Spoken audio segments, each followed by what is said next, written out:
بسم اللہ الرحمن الرحیم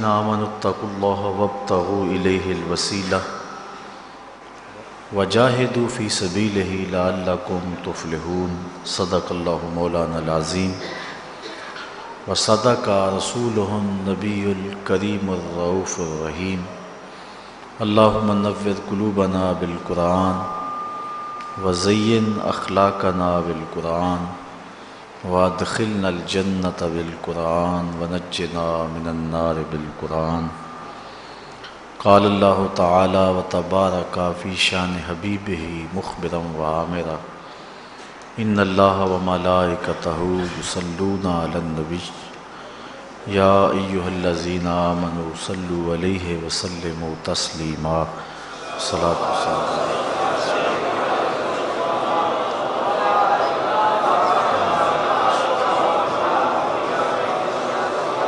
الصلاة والسلام علیکہ یا رسول اللہ وعلی آلک واصحابک یا محبوب رب العالمین۔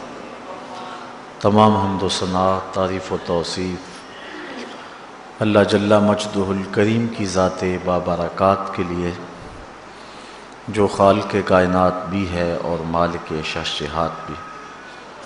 اللہ جل وعلا کی حمد و ثنا کے بعد حضور نبی اکرم، شفیع امم، رسول محتشم، نبی مکرم صلی اللہ علیہ وآلہ وسلم کے حضور ناز میں اپنی عقیدتوں، ارادتوں اور محبتوں کا خراج پیش کرنے کے بعد، معزز محترم محتشم سامعین، السلام علیکم ورحمۃ اللہ وبرکاتہ۔ قرآن مجید سے جو کلمات آپ کے سامنے تلاوت کرنے کا شرف حاصل کیا ہے، ان میں خالق کائنات نے ارشاد فرمایا، اے ایمان والو، اللہ سے ڈر جاؤ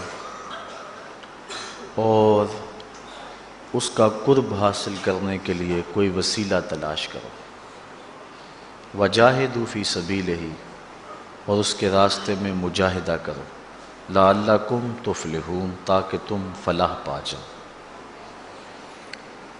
آج وسیلے کے عنوان سے کچھ گفتگو آپ کے گوش گزار کی جائے گی۔ اللہ تعالیٰ میری زبان پہ کلمۃ الحق جاری فرمائے۔ ابن منظور نے لسان العرب کے اندر وسیلے کی تعریف یہ کی ہے، الوسیلۃ فی الاصل ما یتوسل بہ الی الشیء ویتقرب بہ الیہ، جس چیز کے ذریعے سے کسی کا قرب حاصل کیا جائے اس شے کو وسیلہ کہتے ہیں۔ اللہ تعالیٰ کا قرب حاصل کرنے کے لیے جو ذریعہ اختیار کیا جائے وہ وسیلہ کہلاتا۔ اب یہاں وسیلے سے مراد کیا ہے؟ بعض نے کہا کہ وسیلے سے مراد نفس ایمان ہے، لیکن یہ بات درست اس لیے نہیں۔ یا ایھا الذین آمنوا، اہل ایمان کو کہا گیا ہے کہ وسیلہ ڈھونڈیں۔ بعض نے کہا یہاں وسیلے سے مراد اعمال صالحہ ہیں۔ یا ایھا الذین آمنوا اتقوا اللہ، اے ایمان والو اللہ سے ڈر جاؤ، اور تقوی اعمال صالحہ سے ہی نصیب ہوگا۔ اور واو کے عطف کے ساتھ ہے وابتغوا الیہ الوسیلہ، تو پھر یہاں وسیلے سے مراد کچھ اور ہے۔ حضرت شاہ ولی اللہ محدث دہلوی علیہ رحمہ القول الجمیل کے اندر ارشاد فرماتے ہیں، اس سے مراد بیعت مرشد ہے۔ بزرگوں کا وسیلہ جس کے ذریعے خدا کا قرب حاصل کیا جاتا ہے۔ کسی نے کہا کہ یہاں وسیلے سے مراد اللہ تعالیٰ کی ذات ہے، لیکن اللہ کی ذات وسیلہ نہیں ہے، اللہ کی ذات مقصود ہے۔ وسیلہ وہ ہوتا ہے جس کے ذریعے سے اس مقصود کو حاصل کیا جائے۔ تو اللہ تعالیٰ جل شانہ کا قرب حاصل کرنے کے لیے وسیلہ ذوات کا بھی ہو سکتا ہے، اعمال کا بھی ہو سکتا ہے، نفس ایمان بھی وسیلہ ہے۔ بعض لوگ وسیلے کا مطلق انکار کر دیتے ہیں، بالکل وسیلہ ہوتا ہی نہیں، اس میں وہ نا آشنائی یا ضد یا ہٹ درمی کی وجہ سے ایسا کرتے ہیں۔ وسیلہ اعمال کا ہو سکتا ہے، اس میں پوری امت میں کہیں کوئی اختلاف نہیں پایا جاتا، یہ بات ذہن میں رکھیں۔ اعمال صالحہ کے وسیلے سے اللہ کا قرب حاصل کیا جائے، اس میں امت کے اندر کوئی اختلاف نہیں ہے۔ ذوات کا وسیلہ کہ کسی شخص کے وسیلے سے اللہ کے حضور دعا مانگی جائے، اس کے حضور عرض کیا جائے، وہ شخص نبی بھی ہو سکتا ہے، غیر نبی بھی ہو سکتا ہے، ولی بھی ہو سکتا ہے، تو اس کے بارے میں اختلاف پیدا ہوا۔ سب سے پہلا شخص جس نے اختلاف کیا، امام نبہانی علیہ رحمہ فرماتے ہیں اول من انکر التوسل والاستغاثہ والنداء ہوا ابن تیمیہ۔ پہلا شخص جس نے وسیلے کا، توسل کا، استغاثہ کا اور ندا کا انکار کیا وہ ابن تیمیہ ہے۔ اس سے قبل امت میں اس عنوان سے کوئی اختلاف موجود نہیں تھا۔ جس طرح کہ شاہ عبد الحق محدث دہلوی فرماتے ہیں مدارج النبوہ کے تتمہ کے اندر کہ اللہ کا شکر ہے کہ بہت سارے معاملات میں اختلاف ہے امت میں، لیکن حضور کی حیات طیبہ کے بارے میں کم از کم میرے دور تک تو کوئی اختلاف نہیں ہے۔ یہ آج سے 300 سال قبل یہ بات، 300-400 سال قبل یہ بات کہہ رہے ہیں حضرت شاہ عبد الحق محدث دہلوی علیہ رحمہ۔ تو معلوم ہوا آج امت کے اندر یہ بھی اختلاف ہے تو یہ شیخ کے بعد پیدا ہوا ہے۔ شیخ سے قبل باقی جتنی بھی صدیاں گزری ہیں حضور کی حیات طیبہ کے بارے میں امت میں کوئی اختلاف نہیں ہے۔ سارے یہی کہتے تھے تو زندہ ہے واللہ، تو زندہ ہے واللہ، میرے چشم عالم سے چھپ جائے۔ تو یہ 200-300 سال ہی ہیں جن سالوں کے اندر گڑبڑ پیدا ہوئی ہے، ورنہ اس سے قبل عقائد ستھرے تھے، چشمے صاف بہہ رہے تھے اور پینے والے بھی سیراب ہو کے پیتے تھے۔ لیکن جس طرح آج کل صاف پانی ملنا مشکل ہے، اس طرح صاف دین ملنا بھی مشکل ہو گیا۔ جگہ جگہ جو ہیں وہ گندے نالے شامل ہو کے اصل صاف پانی کے اندر شمولیت کر گئے اور کوئی پانی بھی صاف نہیں رہا ہے۔ تو اب بھی ہمیں ڈھونڈنا چاہیے کہ دین خالص کہاں سے ملے گا۔ تو ان دو باتوں پر غور کرنے کی ضرورت ہے۔ شیخ عبد الحق محدث دہلوی کسی عام شخص کا نام نہیں ہے۔ سرفراز احمد صفدر گکھڑوی لکھتا ہے کہ بر صغیر پاک و ہند میں میری نظر نے شیخ محقق سے بڑا اور بالغ نظر محدث نہیں دیکھا۔ وہ سب سے بڑا اور بالغ نظر محدث شیخ عبد الحق محدث دہلوی علیہ رحمہ فرما رہے ہیں کہ اللہ کا شکر ہے بڑے موضوعات پہ اختلاف ہوا لیکن حضور کی حیات طیبہ میں اختلاف تو نہیں ہے۔ اور امام نبہانی کہتے ہیں اول من انکر التوسل والاستغاثہ والنداء ہوا ابن تیمیہ۔ پہلا شخص جس نے توسل کا، استغاثہ کا انکار کیا وہ ابن تیمیہ تھا، ورنہ پہلے سارے جھولی پھیلا پھیلا کے حضور کی بارگاہ میں استغاثہ کیا کرتے تھے اور حضور کے وسیلے سے دعائیں مانگا کرتے تھے، اور اللہ تعالیٰ حضور کے وسیلے سے مانگی ہوئی دعا اور حضور کے صدقے سے مانگی ہوئی التجا کو قبول فرماتا تھا۔ اور یہ صرف حضور کے آنے کے بعد ہی نہیں، حضور کے آنے سے قبل بھی حضور کے وسیلے سے دعائیں مانگی جاتی تھی۔ قرآن مجید اٹھائیں، اللہ تعالیٰ ارشاد فرماتا ہے وَكَانُوا مِن قَبْلُ يَسْتَفْتِحُونَ عَلَى الَّذِينَ كَفَرُوا فَلَمَّا جَاءَهُم مَّا عَرَفُوا كَفَرُوا بِهِ فَلَعْنَةُ اللَّهِ عَلَى الْكَافِرِينَ۔ یہ یہودی یہ حضور کے آنے سے قبل حضور کے وسیلے سے دعا مانگا کرتے تھے، اوس و خزرج پر اور دیگر قبائل پر وہ دعا مانگا کرتے تھے کہ یا اللہ اس آنے والے نبی کے صدقے سے ہمیں ان پر فتح دے۔ وَكَانُوا مِن قَبْلُ يَسْتَفْتِحُونَ عَلَى الَّذِينَ كَفَرُوا، اور وہ کیا کہا کرتے تھے اللہم انا نسألک بحق نبیک الذی وعدتنا ان تبعثہ فی آخر الزمان، اے اللہ اس نبی کے صدقے ہمیں فتح دے جس کو تو نے آخری زمانے کے اندر مبعوث کرنے کا وعدہ کیا ہوا ہے۔ اور اللہ تعالیٰ جل شانہ اس دعا کے صدقے سے انہیں فتح بھی عطا کرتا تھا، لیکن جب حضور تشریف لے آئے تو انہوں نے فلما جاءہم ما عرفوا کفروا بہ، تو پھر انہوں نے حضور کا انکار شروع کر دیا۔ تو حضرت معاذ بن جبل رضی اللہ تعالی عنہ نے یہودیوں کو کہا پہلے تو اس نبی کے وسیلے سے دعا مانگتے تھے، اب یہ نبی جلوہ فراز ہو گیا ہے تو مخالفت کرتے ہو۔ تو حضور علیہ السلام کے صدقے سے وہ دعائیں مانگا کرتے تھے، حضور کے وسیلے سے وہ دعائیں مانگا کرتے تھے۔ تو امت کے اندر یہ شائع رہا ہے، اور حضور سے قبل بھی حضور کے وسیلے سے دعا مانگی جاتی رہی ہے۔ آقا کریم علیہ السلام کی نبوت کے اعلان سے قبل بھی حضور کے صدقے سے دعائیں مانگی جاتی۔ حضور کی عمر ہے 9 سال اور بارش نہیں ہو رہی۔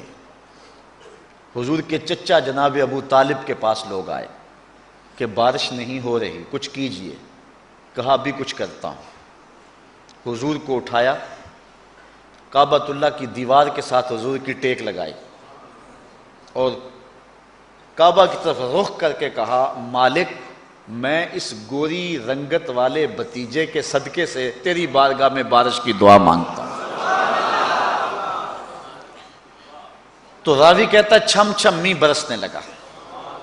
تو پھر چونکہ وہ قادر الکلام شاعر بھی تھے، انہوں نے پھر حضور کی شان میں ایک قصیدہ لکھا۔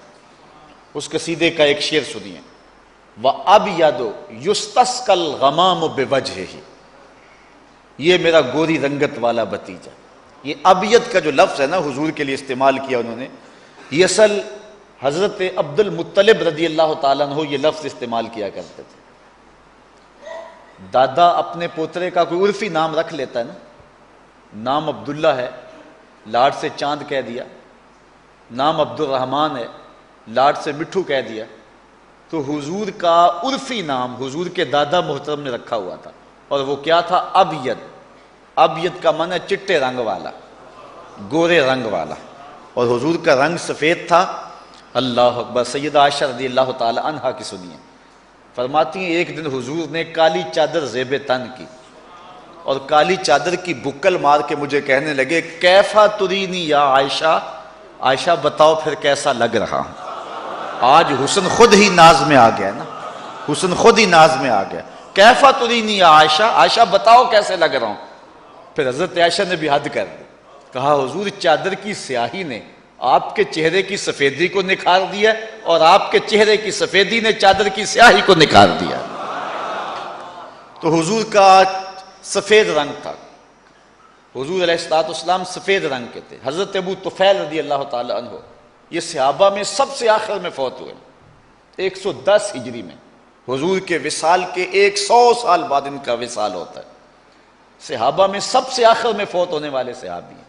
حج کا موقع ہے، لوگوں کا ہجوم ہے، حضرت ابو طفیل رضی اللہ تعالیٰ عنہ ایک اونچے ٹیلے پہ چڑھ گئے اور لوگوں کو مخاطب ہو کے کہنے لگے لوگوں میرے پاس آؤ، اس پوری کائنات میں میرے سوا کوئی نہیں ہے جس نے حضور کو دیکھا ہو، ان دو آنکھوں نے جمال محمد عربی کو دیکھا ہوا ہے، آؤ مجھ سے حضور کا حلیہ پوچھو اور میں تمہیں حضور کی باتیں سناؤں۔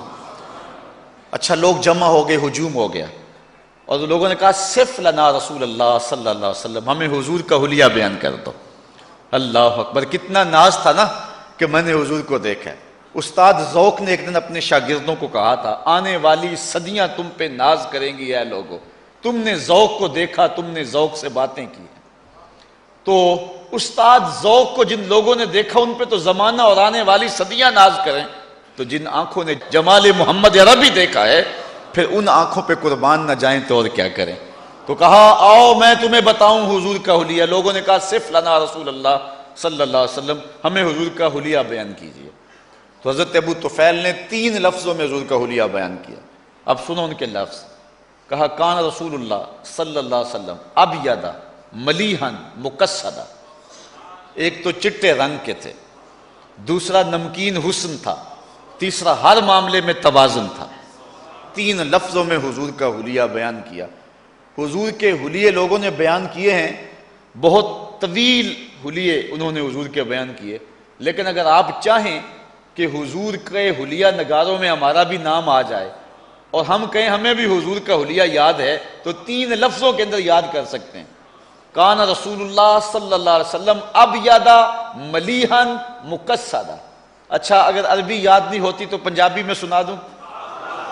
مکھ چند بدر شاہ شانی ہے، متھے چمک دی لاٹ نورانی ہے، کالی زلف تے اکھ مستانی ہے، مخمور رکھی ہند مد بھریاں۔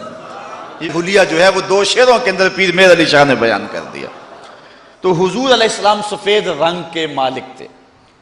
تو حضور کے دادا محترم جب حضور کو پکارتے کہتے یا ابیض، گورے رنگ والے، تو اس لیے حضور کے چچا محترم بھی جب آپ کو پکارتے ہیں تو کبھی کبھی اپنے باپ والے لہجے میں پکارتے ہیں، تو حضور کو ابیض کہتے ہیں۔ تو انہوں نے یہ لفظ کہے وَأَبْيَضُ يُسْتَسْقَى الْغَمَامُ بِوَجْهِهِ سِمَالُ الْيَتَامَى عِصْمَةٌ لِلْأَرَامِلِ۔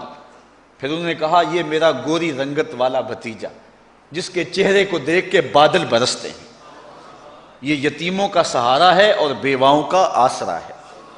9 سال کی عمر ہے حضور کی۔ اللہ اکبر۔ حضرت عبداللہ بن دینار رضی اللہ تعالی عنہ فرماتے ہیں سمیت ابن عمر یتمثل بشعر ابی طالب، کہتے ہیں کہ میں نے حضرت عبداللہ ابن عمر کو دیکھا کہ وہ یہ شعر جو ہے وہ گنگناتے تھے، وَأَبْيَضُ يُسْتَسْقَى الْغَمَامُ بِوَجْهِهِ سَمَالُ الْيَتَامَى عِصْمَةٌ لِلْأَرَامِلِ۔ اور وہ روایت کرتے ہیں حضرت سالم اپنے باپ سے، کہتے ہیں کہ جب میں یہ شعر سنتا ہوں نا تو کبھی مجھے شاعر یاد آتا ہے اور کبھی حضور کا چہرہ یاد آتا ہے۔ حضور کے وصال کے بعد یہ کہانی سنا رہے ہیں کہ جب بھی کبھی میں یہ نعت سنتا ہوں، یہ شعر سنتا ہوں، تو کبھی تو مجھے شاعر یاد آتا ہے کہ حد کر دی اس نے، کیسا حضور کا حلیہ بیان کیا، اور کبھی مجھے حضور کا چہرہ یاد آتا ہے کہ جب حضور بارش کے لیے دعا مانگتے تھے، لوگ گھروں میں بعد میں پہنچتے تھے، پرنالے پہلے چل رہے ہوتے تھے۔ تو آقا کریم علیہ السلام کے وسیلے سے حضور کی جب عمر ابھی 8-9 سال ہے اس وقت بھی دعا مانگی جا رہی۔ وَأَبْيَضُ يُسْتَسْقَى الْغَمَامُ بِوَجْهِهِ، یہ میرا وہ گوری رنگت والا بھتیجا ہے جس کے چہرے کے صدقے سے بارش مانگی جاتی ہے اور بادل امٹ کے آتے ہیں۔ تو حضور سے قبل بھی حضور کے وسیلے سے دعا مانگی گئی، اور حضور نے ابھی اعلان نبوت نہیں کیا تو پھر بھی حضور کے وسیلے سے دعا مانگی گئی، اور آقا کریم علیہ السلام نے اس کی خود بھی تعلیم دی۔ حضرت عثمان بن حنیف رضی اللہ تعالی عنہ سے روایت ہے، ترمذی شریف کے اندر، سنن نسائی کے اندر، ابن ماجہ شریف کے اندر، طبرانی نے اپنی موجم کے اندر، حاکم نے مستدرک کے اندر، امام احمد نے اپنی مسند کے اندر، اور بھی درجنوں محدثین نے اس حدیث کو روایت کیا ہے اور اس حدیث کو صحیح کہا ہے۔ حضرت عثمان بن حنیف رضی اللہ تعالیٰ عنہ اس کی روایت کرتے ہیں، کہتے ہیں ہم حضور کی خدمت میں بیٹھے ہوئے تھے کہ ایک شخص آیا جس کی آنکھوں میں روشنی نہیں تھی، ایک نابینا آ گیا اور عرض کرتا ہے کہ حضور میں نابینا ہوں، میرے لیے کچھ کرو۔ حضور نے فرمایا اگر تو صبر کرے تو تیرے لیے بہتر ہے، اور اگر تو صبر نہیں کرتا تو پھر میں تجھے دعا بتاتا ہوں۔ اس نے کہا جی مجھ سے تو صبر نہیں ہو سکتا۔ وہ کیا کہتا، اندھے کو کیا چاہیے 2 آنکھیں۔ اس نے کہا کہ میرے سے تو صبر نہیں ہوتا۔ اچھا حضور نے کہا کہ تو صبر کر لے تیرے لیے اچھا ہے، تو وہ کر لیتا نا۔ اس پہ تھوڑا سا غور میں آپ کا چاہ رہا ہوں۔ ایک خاتون آئی، اس کو مرگی کے دورے پڑتے تھے، تو آقا کریم کی خدمت میں عرض کی کہ حضور میں مرگی کے دوروں میں مبتلا ہوں، اور جب مرگی کا دورہ پڑتا ہے تو میں گر جاتی ہوں اور میرا سطر بھی کھل جاتا، اور عورت ذات ہوں، میرے لیے دعا کر دیں کہ مجھے مرگی کے دورے نہ پڑیں۔ حضور نے فرمایا اگر تو صبر کرے تو تیرے لیے جنت ہے، اگر تو صبر کر لے، میں دعا نہیں کرتا تو صبر کر لے تو تیرے لیے جنت ہے، اور اگر کہے تو میں دعا کر دیتا ہوں مرض ختم ہو جاتا ہے۔ اس نے کہا میں صبر کر لوں گی، لیکن اتنی دعا کر دیں جب میں گروں تو میرا سطر نہ کھلے۔ اب حضور نے دعا کی، مرگی کے دورے اس کو پڑھتے تھے، لیکن جب گرتی تھی سطر نہیں کھلتا تھا۔ اب اس عورت کو کہا کہ اگر تو صبر کرے تو جنت کا وعدہ ہے، تیرے لیے بہتر ہے۔ اس عورت نے صبر کر لیا، لیکن اس صحابی کو کہا کہ اگر تو صبر کرے تیرے لیے بہتر ہے۔ اس نے کہا میں نہیں کر سکتا صبر۔ ایک عورت نے صبر کر لیا حضور کے وعدے پہ، جنت کے وعدے پہ، مرد نہ کر سکا۔ مرد میں حوصلہ زیادہ ہے، کیوں نہ کیا؟ اصل بات یہ ہے ادھر صرف دورے تھے، ادھر آنکھیں نہیں تھی۔ کہتے تھے آنکھیں ملے میں تو آپ کی زیارت کروں گا، میں تو اس لیے آنکھیں لینے آیا ہوں کہ آپ کی زیارت ہو جائے، اس میں مجھ سے صبر نہیں ہوتا، میں تو ترس گیا ہوں آپ کی دید کے لیے۔ ایک صحابی ہیں حضور کے، نام حضرت زید بن عبداللہ، امام زرقانی نے اس واقعہ کو لکھا ہے۔ جب حضور کا انتقال ہوا تو بیٹے نے آ کے خبر دی، ابا جی خبر سنی ہے؟ کہا سناؤ کیا ہوا؟ کہا حضور وصال کر گئے۔ تو انہوں نے ہاتھ اٹھا دیے اور لفظ کیا کہ اللہم اذہب بصری حتی لا ارا بعد حبیبی محمد احد، اللہ مجھے اندھا کر دے۔ یہ آنکھیں اس لیے تھی کہ تیرے محبوب کو دیکھتا تھا، اب محبوب نہیں اس دنیا کے اوپر رہے اور تہے مزار چلے گئے ہیں، میں نے آنکھوں کی بینائی کو کیا کرنا ہے؟ اللہ نے دعا قبول کر لی، آنکھوں کی بینائی جاتی رہے۔ کسی نے افسوس کے طور پہ کہا بڑا افسوس ہے کہ تمہاری آنکھوں کی بینائی چلی گئی ہے۔ تو اس نے کہا افسوس تمہیں ہوگا، مجھے تو کوئی نہیں، میں نے تو اللہ سے مانگ کے لیا ہے، میں حضور کے علاوہ کسی کو دیکھنا ہی نہیں چاہتا۔ یہاں اعلی حضرت کی بھی سنیے، بریلی کی گلیوں سے آج بھی آواز آ رہی ہے، کون نظروں پہ چڑھے دیکھ کے تلوا تیرا، کون نظروں پہ چڑھے دیکھ کے تلوا تیرا۔ حضور نے فرمایا، حضرت عثمان بن حنیف کہتے ہیں حضور نے اس نابینے کو کہا اگر تو صبر کرے تو تیرے لیے بہتر ہے۔ اس نے کہا جی میں صبر نہیں کر سکتا، مجھے تو دو آنکھیں چاہیے۔ اس نے دیکھنا تھا حضور کے جمال کو۔ آقا کریم نے فرمایا اچھا جا پھر وضو کر، دو نفل پڑھ۔ اس کے بعد حضور نے دعا تعلیم دی، جو ترمذی میں ہے، ابن ماجہ میں ہے، سنن نسائی میں ہے، صحیح ابن خزیمہ میں ہے، میں نے کئی احادیث کا حوالہ آپ کے سامنے رکھا۔ حضور نے کہا دو نفل پڑھ وضو کے بعد، پھر اس کے بعد یہ دعا پڑھ۔ اب دعا سنیے، اللہم انی اسألک و اتوجہ الیک بمحمد نبی الرحمہ، اے اللہ میں تیری بارگاہ میں سوال کرتا ہوں اور تیری طرف توجہ کرتا ہوں رحمت والے نبی محمد کے وسیلے سے۔ آگے لفظ سنیے، یا محمد صلی اللہ علیہ وسلم انی قد توجہت بک الی ربی فی حاجتی ہذہ لتقضی، اے محمد صلی اللہ علیہ وسلم میں آپ کے ذریعے سے اللہ کے حضور اپنی یہ حاجت پیش کرتا ہوں، میری حاجت پوری ہو جائے۔ اللہم فشفعہ فی، اے اللہ اپنے نبی کی سفارش میرے حق میں قبول فرما لے۔ یہ حضور نے اس کو دعا تعلیم دی۔ حضرت عثمان بن حنیف کہتے ہیں کہ وہ نابینا چلا گیا، تھوڑی دیر کے بعد واپس آیا تو اس کی آنکھوں میں نور تھا، اس کی آنکھوں کا اندھا پن ختم ہو چکا تھا۔ تو حضور نے خود تعلیم دی ہے اپنے وسیلے سے دعا مانگنے کی۔ حضور کے آنے سے قبل بھی حضور کے وسیلے سے دعا مانگی جا رہی ہے۔ حضرت آدم علیہ السلام نے اللہ سے کچھ کلمات جو ہیں وہ سیکھ لیے۔ قرآن مجید میں اللہ تعالیٰ ارشاد فرماتا فَتَلَقَّى آدَمُ مِن رَبِّهِ کلمات، کچھ باتیں کلمات حضرت آدم علیہ السلام نے رب سے سیکھ لیے۔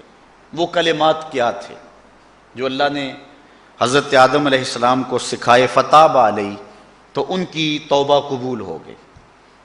تو امام حاکم نے اس حدیث کو روایت کیا ہے۔ امام بخاری اور امام مسلم جن شرائط پہ حدیث لیتے ہیں، حضرت امام حاکم بھی انہی شرائط پہ حدیث لیتے ہیں۔ اور جو ان سے احادیث رہ گئی ہیں ان کو امام حاکم نے اپنی مستدرک کے اندر درج کیا ہے. انہوں نے اس روایت کو بیان کیا ہے اور اس کی علماء نے تصحیح کی ہے کہ یہ حدیث صحیح ہے. تو کہتے ہیں وہ کیا کلمات تھے جو حضرت آدم علیہ السلام نے اللہ سے سیکھے اور اللہ نے آدم علیہ السلام کو سکھائے. تو وہ یہ تھا کہ حضرت آدم علیہ السلام روتے رہے، پھر ایک دن ہاتھ اٹھا کے دعا مانگی، یا رب اسألک بحق محمد ان غفرت لی، اے اللہ محمد عربی کا صدقہ میری خطا سے درگزر فرما دے. اللہ تعالیٰ فرمایا اے آدم میں نے تجھے بخش تو دیا لیکن تو یہ بتا تو میرے نبی کو جانتا کیسے ہے؟ تو عرض کی مالک جب تو نے مجھے پیدا کیا اور میرے میں روح پھونکی اور میری نظر اٹھی تو فراز عرش پہ پڑی تو میں نے تیرے نام کے ساتھ اس پیارے کا نام لکھا ہوا دیکھا تھا اور میں جان گیا جس کا نام اللہ نے اپنے نام کے ساتھ لکھا ہے کہ وہ معمولی ذات نہیں ہے. اللہ تعالیٰ نے ارشاد فرمایا جا آدم تیری خطا سے میں نے درگزر فرما لیا. اگر نام محمد را نہ یاورد شفیع آدم، نہ آدم یافتے توبہ نہ نو از غر کے نجینا. اس دنیا کے اوپر سب سے پہلا جو رجوع اور پہلی توبہ قبول ہوئی ہے وہ حضور کے وسیلے سے ہوئی ہے. یہودی بھی حضور کے وسیلے سے دعا مانگتے تھے.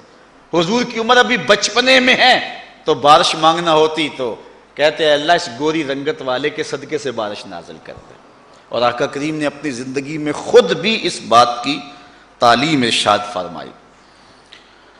آقا کریم علیہ السلام کے وسیلے سے تو دعا مانگی ہی جاتی ہے اور قبول ہی ہوتی ہے، لیکن حضور کے روضے کے صدقے سے دعا مانگی جائے رد وہ بھی نہیں ہوتی. سنن دارمی میں روایت ہے لوگ حضرت عائشہ رضی اللہ تعالی عنہا کے پاس آئے اور آ کے ساری کہانی سنائی کہ قحط پڑ گیا ہوا ہے اور بارش نہیں ہو رہی، کیا کریں؟ تو حضرت عائشہ رضی اللہ تعالی عنہا نے فرمایا طریقہ میں بتا دیتی ہوں، عمل تم کر لو، بارش ہو جائے گی. کہا کیا؟ کہا ایسے کرو کہ حضور علیہ الصلاۃ والسلام کی تربت انور جس حجرے میں ہے، یہ حجرہ عائشہ میں تھی، اجازت میں دے دیتی ہوں، چھت میں سوراخ کر دو یہاں تک کہ آسمان اور حضور کے روضے کے درمیان وہ پردہ نہ رہے. تو کہا دیکھنا کیسے بادل جھوم کے آتے ہیں. سنن دارمی کی روایت ہے اور بھی لوگوں نے اس کو روایت کیا ہے. پھر کیا ہوا کہ جب لوگوں نے جو ہے وہ اس میں سراخ کر دیا تو اس قدر می برسا اور اس قدر سبزے اگے کہ جانور چربی سے موٹے ہو گئے اور لگتا تھا کہیں چربی کی وجہ سے موٹاپے کی وجہ سے پھٹ نہ جائیں. تو اس سال کا نام اہل عرب نے رکھا عام الفتق. عام الفتق کا معنی پھٹنے کا سال، یعنی ہر جانور اتنا پھولا ہوا تھا اور اتنا موٹا تھا کہ ہر بندہ کہتا تھا یہ جانور پھٹ نہ جائے کہیں. تو اس سال کا نام عربوں نے رکھ دیا عام الفتق، پھٹنے کا سال. یہ سال کب پیدا ہوا؟ جب حضور کے روضہ انور اور چھت کے درمیان سے وہ جگہ تھوڑی سی ہٹا دی گئی اور آسمان نے جب حضور کے روضے کا نظارہ کیا تو جھوم کے برسنے لگا. اللہ اکبر. حضور نبی رحمت صلی اللہ علیہ وآلہ وسلم کے وصال کے بعد ایک معروف قحط پڑا جس کو عام الرمادہ کہتے ہیں. حضرت عمر فاروق رضی اللہ تعالی عنہ کا دور تھا اور قحط پڑا، حد ہو گئی. حضرت بلال بن حارث رضی اللہ تعالی عنہ صحابی رسول ہیں. ایک حضرت بلال بن ربا ہیں جنہیں حضرت بلال حبشی کہتے ہیں. یہ اسی نام کے ہیں لیکن ان کی ولدیت حارث ہے. بلال بن حارث رضی اللہ تعالی عنہ، ان کے قبیلے کے لوگوں نے کہا کہ بارش نہیں ہو رہی اور کھانے کے لیے کچھ نہیں ہے، کوئی بکری ذبح کرو. تو حضرت بلال بن حارث رضی اللہ تعالی عنہ نے کہا کہ بکریوں کے اندر ہے ہی کچھ نہیں، ذبح کیا کروں؟ لوگوں نے ضد کی تو انہوں نے بکری ذبح کی. جب وہ کھال ادھیڑی تو اس کا گوشت سرخ رنگ کا تھا. تو حضرت بلال بن حارث رضی اللہ تعالیٰ عنہ بڑے پریشان ہوئے اور پھر حضور کے روضے پہ آ گئے. اور حضور کے روضے کے اوپر آ کر حضرت بلال بن حارث کیا کہہ رہے ہیں، سنیے لفظ سن کے. اللہ اکبر. کہتے ہیں یا رسول اللہ صلی اللہ علیہ وسلم استسقِ لأمتک فإنہم قد ہلکوا، اپنی امت کے لیے اللہ سے بارش مانگو، امت تو ساری ہلاک ہو گئی. یہ حضرت بلال بن حارث رضی اللہ تعالیٰ عنہ نے دعا مانگی. جب دعا مانگی تو آنکھ لگ گئی. آنکھ لگی تو مقدر جاگ اٹھے, حضور کی زیارت نصیب ہوئی, اور حضور نے فرمایا بلال بن حارث جا کے عمر کو میرا سلام دے دو, اور اس کو کہو کہ معاملات کے اندر زیادہ احتیاط کیا کرے, اور بارش ہو جائے گی یہ خوشخبری بھی سنا دو. تو حضرت عمر فاروق رضی اللہ تعالیٰ عنہ کو جب حضرت بلال بن حارث رضی اللہ تعالیٰ عنہ نے جا کے یہ خبر دی, اس وقت صحابہ موجود تھے, تو حضرت عمر فاروق رضی اللہ تعالیٰ عنہ رو پڑے اور کہا کہ جتنا میرے بس میں ہے اتنا تو میں کوشش کرتا ہوں, جہاں مجبور ہو جاتا ہوں میں وہاں کیا کر سکتا ہوں. اور حضرت سیدنا عمر فاروق رضی اللہ تعالیٰ عنہ زاروں کے تار رونے لگے, اور پھر عام الرمادہ ختم ہوا اور چھم چھم می برسنے لگا. تو حضرت بلال بن حارث رضی اللہ تعالیٰ عنہ نے حضور کے روضے پہ جا کے یہ کہا, حضور اللہ کی بارگاہ میں آپ دعا کیجئے کہ بارش ہو. تو یہ صحابی کا عمل ہے. پھر صحابی اپنا خواب جا کے ایک صحابی کو سناتا ہے, اور صحابی صحابہ کی موجودگی میں یہ خواب سنتا ہے, اور کوئی صحابی نہیں کہتا کہ یہ تم کیا کہہ رہے ہو, حضور سے کیوں کہا ہے. تو معلوم ہوا کہ وہ اپنی حاجتیں حضور کی خدمت میں پیش کیا کرتے تھے, اور حضور کی چوکھٹ سے ان کی حاجتیں پوری ہوا کرتی تھی. اس لیے انہوں نے کوئی اعتراض نہیں کیا, انہوں نے کوئی اس پر بات نہیں کی, بلکہ انہوں نے اس بات کو قبول کیا. تو حضرت عمر رضی اللہ تعالیٰ عنہ رو پڑے.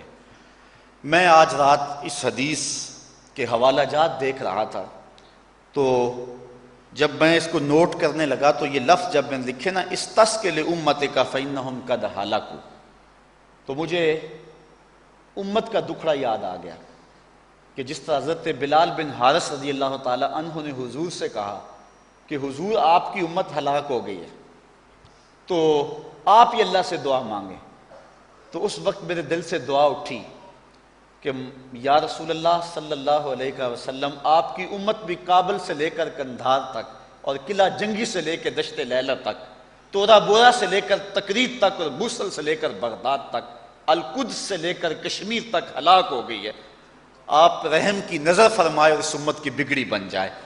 اور پھر معان اقبال کے وہ شعر میرے ذہن میں آ گئے کہ اقبال حضور کی سیرت بیان کرتا ہے اپنی مصنوی اسرار و رموز کے اندر, اور وہاں اس واقعہ کو بیان کرتا ہے کہ جو ہے وہ حضور کی خدمت کے اندر حاتم طائی کی بیٹی قید ہو کر کے آئی, اور سر سے چادر اتری ہوئی تھی. آقا کریم نے اپنی چادر اتار کے اس کی طرف پھینک دی. کسی نے کہا حضور کافرہ ہے, فرمایا بیٹی تو ہے. تو اقبال نے اس واقعہ کو نظم کیا, لیکن اس کے بعد اقبال بلک بلک کے روتا ہے. پھر اقبال اپنا روح سخن حضور کی طرف پھیر کے کہتا ہے, ما ازاں خاتون تے اریاں تریم, پیش اقوام جہاں بے چادریم. اس کافرہ عورت کے سر پہ چادر اوڑھنے والے محبوب, آپ کی امت بھی تو برہنہ سر ہو گئی ہے نا, آپ کی امت کے سر سے بھی تو وقار کی چادر اتر گئی ہے. محبوب جب اس کافرہ عورت کے سر پہ آپ چادر ڈال رہے ہیں, اس امت کے سر پہ بھی رحمت کی چادر ڈال دیں. آپ نے شاید پڑھا ہو کہ عافیہ صدیقی کا حجاب چھین لیا گیا, اور اس کے ہاتھ سے رمضان المبارک کے آتے ہی قرآن چھین لیا گیا, جو سہارا تھا اس کا.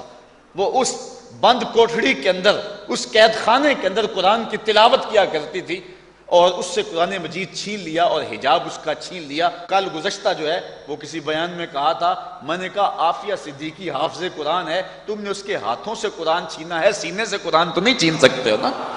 اس کے سینے میں وہ قرآن ہے جس کی تلاوت جاری رہے گی, یہ قرآن چھینا نہیں جا سکتا. تو مازاں خاتون تے اریاں تریم, پیش اقوام جہاں بے چادریم. ہم اس جو ہے وہ عورت سے بھی زیادہ حضور برہنہ سر ہو گئے ہیں. کابل میں ہم لٹ رہے ہیں, کندھار میں ہمارا خون نکل رہا ہے, غزہ کی پٹی میں ہمارے بچوں کو ٹینکوں تلے روندا جا رہا ہے, کشمیر میں ہماری بیٹیاں بے آبرو ہو رہی ہیں, اور جو ہے وہ شتیلا اور صابرہ کے کیمپوں میں ہمارے قیدی بلک رہے ہیں, ابو غریب کی جیل میں ہمارے قیدی سسک رہے ہیں اور زندگی کے ایام گزار رہے ہیں. ما ازاں خاتون تے اریاں تریم, پیش اقوام جہاں بے چادریم. تو حضرت بلال بن حارث نے کہا حضور آپ کی امت ہلاک ہو گئی, اس کے لیے بارش نازل کر دی جائے, اللہ کی بارگاہ میں دعا کرو. جو ہی دعا کی اللہ تعالیٰ جل شانہ نے چھم چھم بارش نازل فرما دی. حضرت عمر فاروق رضی اللہ تعالیٰ عنہ کے دور میں ایک مرتبہ پھر دوبارہ قحط پڑا، تو حضرت عباس رضی اللہ تعالیٰ عنہ بیٹھے ہوئے تھے. حضرت عمر نے کیا دعا کی؟ بخاری شریف کی روایت ہے. حضرت عمر نے حضور سیدنا عباس بن عبد المطلب، حضور کے سکے چچا لگتے ہیں، ان کی طرف دیکھا. حضرت انس سے روایت ہے، اور کیا کہا؟ فقال اللہم انا کنا نتوسل الیک بنبینا فتسقینا، اے اللہ ہم تیرے نبی کے وسیلے سے تیری بارگاہ میں دعائیں مانگا کرتے تھے، تو ہمیں بارش دیا کرتا تھا. وَإِنَّا نَتَوَسَّلُ إِلَيْكَ بِأَمِّ نَبِيِّنَا، آج تیرے نبی کا چچا بیٹھا ہوا ہے، اس کے صدقے سے ہمارے اوپر بارش نازل کر دے. تو راوی بیان کرتے ہیں حضرت انس رضی اللہ تعالیٰ عنہ، کالا فیسقون، بس یہ بات کہنے کی دیر تھی کہ پرنالوں سے پانی بہنے لگا. اتنی بارش ہوئی کہ اللہ تعالیٰ نے جو ہے وہ بارش نازل فرما دی. تو حضور کے وسیلے سے جو دعا مانگی جائے اللہ اس دعا کو مستجاب فرماتا ہے. حضور کے علاوہ باقی نبیوں کے اور صحابہ کے وسیلے سے، اولیاء امت کے وسیلے سے جو دعائیں مانگی جائیں وہ بھی رد نہیں ہوتی. جب حضرت علی کی والدہ فوت ہوتی ہیں تو آقا کریم علیہ السلام حضرت علی کی والدہ کی قبر میں اترے اور قبر میں لیٹے، اور حضور فرمایا کرتے تھے کہ فاطمہ بنت اسد میری ماں کے بعد میری ماں ہے. انہوں نے حضور کو کھلایا، حضور کو پہنایا، تو آقا کریم نے بڑی محبت فرمائی، اور پھر حضور لیٹے اور لیٹ کر کے حضور نے اللہ کی بارگاہ میں دعا کی، اے اللہ میری ماں فاطمہ بن اسد کی مغفرت فرما دے، میرے صدقے اور میرے سے قبل جتنے نبی ہیں ان کے صدقے سے ان کی قبر پہ رحمت نازل فرما دے. اللہ اکبر. حضرت امام عتبی کا ایک واقعہ سنیے. حضرت امام عتبی کہتے ہیں کہ میں حضور کے روضے کے پاس بیٹھا تھا. کتاب الشامل میں بھی روایت ہے، ابن کثیر میں بھی روایت ہے، تفسیر ابن کثیر میں موجود ہے، وَلَوْ أَنَّهُمْ إِذْ ظَلَمُوا أَنفُسَهُمْ جَاءُوكَ کے تحت. کہتے ہیں کہ میں حضور کے روضے کے پاس بیٹھا ہوا تھا، ایک شخص آیا، عربی دیہاتی، اور حضور کی خدمت میں عرض کرتا ہے کہ حضور میں اپنے گناہوں کی بخشش و مغفرت کے لیے حاضر ہوا تھا، اور میں اس لیے آیا ہوں کہ میرے گناہ معاف کر دیے جائیں. اور پھر اس نے کچھ اشعار پڑھے. ان میں سے ایک شعر یہ تھا، نفس الفدا لقبر انت ساکنہ فیہ العفاف وفیہ الجود والکرم، کہ میری جان قربان ہو اس قبر پہ جہاں آپ جلوہ فرما ہے. اس قبر میں معافی ہے، جود ہے اور کرم و احسان ہے. اللہ آپ کو نصیب کرے حضور کی مواجہ شریف والی جو جالی ہے اس کے ساتھ جو ستون ہے، یہ شعر اس پہ آج بھی لکھا ہوا ہے. یہ شعر آج بھی لکھا ہے، یہ ابھی نہیں مٹایا گیا، یہ آج بھی لکھا ہوا ہے.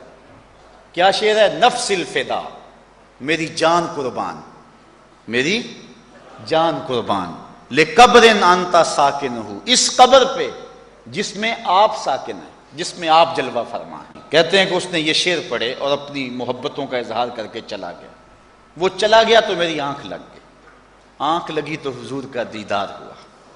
اور آقا کریم نے کیا فرمایا؟ قم یا عتبی والحق الاعرابی فبشرہ ان اللہ قد غفر لہ، اے عتبی اٹھو اور اس دیہاتی کو ڈھونڈو اور جہاں مل جائے اس کو جنت کی بشارت دے دو.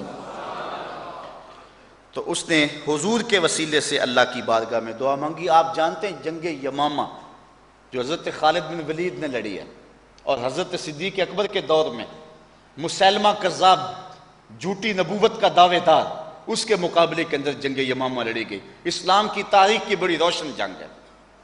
اب چونکہ وہ بھی اللہ کو مانتے تھے، نبوت میں انہوں نے آ کے اختلاف کیا، تو مسلمان نعرہ لگاتے اللہ اکبر تو وہ بھی نعرہ لگاتے اللہ اکبر. تو حضرت خالد بن ولید نے حضرت صدیق اکبر کو لکھا کہ اب کیا کریں، ہم اللہ اکبر کہتے ہیں، وہ بھی آگے سے اللہ اکبر کہتے ہیں. البدایہ والنہایہ میں روایت ہے کہ جب حضرت خالد بن ولید نے لکھا نا حضرت ابوبکر صدیق کو کہ ہم بھی اللہ اکبر کا نعرہ لگاتے ہیں، وہ بھی اللہ اکبر کا نعرہ لگاتے ہیں، دشمن دوست کی پہچان نہیں ہوتی، تو حضرت صدیق اکبر نے کہا کہ وہ اللہ اکبر کا نعرہ لگائیں، تم یا محمد کا نعرہ لگاؤ.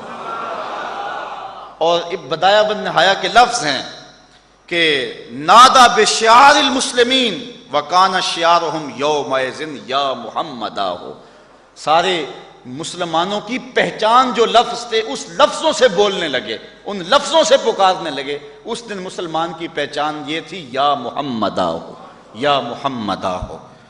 حضرت ابو عبیدہ ابن عامر الجراح رضی اللہ تعالی عنہ نے حضرت کعب بن زمرہ رضی اللہ تعالی عنہ کو ایک محاذ پہ بھیجا۔ امام واقدی نے اس واقعہ کو لکھا ہے۔ تو وہاں جب وہ لشکر سے گتھم گتھا ہوئے، پیچھے سے کچھ لوگ آ گئے جن کو انہوں نے گھیرے میں لے لیا، تو یہ لشکر والے لوگ سخت پریشان ہو گئے اور وہ ان کو کاٹنے لگے۔ تو حضرت کعب بن زمرہ رضی اللہ تعالی عنہ نے اپنے ساتھیوں کو پھر اس وقت جو نعرہ دیا، سنیے وہ نعرہ کیا تھا، یا محمد یا محمد یا نصر اللہ انزل، اے محمد اے محمد، اے اللہ کی مدد آ جائیے، اے اللہ کی مدد آ جائیے۔ تو یہ اس دن جو ہے وہ حضرت کعب ابن زمرہ رضی اللہ تعالیٰ عنہ نے صحابہ کو نعرہ دیا۔ حضرت ابن عمر رضی اللہ تعالیٰ عنہ کا پاؤں سن ہو گیا۔ امام بخاری نے اس حدیث کو روایت کیا ادب المفرد کے اندر۔